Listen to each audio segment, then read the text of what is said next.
اگر تمہاری ماں تمہارے غصے کی وجہ سے تم سے بات کرتے ہوئے ڈرتی ہے تو پھر تم افسوس کرو، کیونکہ تم نے اپنے ہاتھوں مغفرت کا دروازہ بند کر دیا ہے۔ بادل برسیں نہ برسیں، اسے دیکھ کر ٹھنڈ محسوس ہوتی ہے۔ اولاد خدمت کرے نہ کرے، اسے دیکھ کر بھی دل میں ٹھنڈک پڑ جاتی ہے۔ اس کی عطاؤں پر الحمدللہ اور اپنی خطاؤں پر استغفراللہ کرتے ہی رہنا چاہیے۔ زندگی کو ایک امانت کی طرح گزارو، ایک نہ ایک دن یہ اپنے مالک کو واپس کرنی ہے۔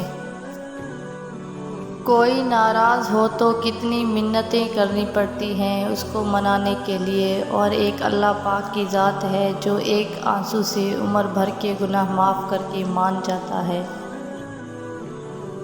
ہو سکتا ہے جو تم مانگ رہے ہو وہ پہلے سے ہی تمہاری قسمت میں لکھا گیا ہو، اور یہ دعا صبر اور انتظار تمہیں بہترین وقت پر دینے کے لیے کروایا جا رہا ہو۔ اگر آپ نے کسی کے کردار کا اندازہ لگانا ہو تو یہ دیکھو وہ ہنستا کس بات پر ہے۔ زندگی کے اکثر مقامات پر میں نے جانا کہ میرے ساتھ اللہ کے سوا کوئی نہیں ہے، اور تب ہی مجھے اندازہ ہوا کہ صرف اللہ کا ہونا کس قدر بہتر ہے۔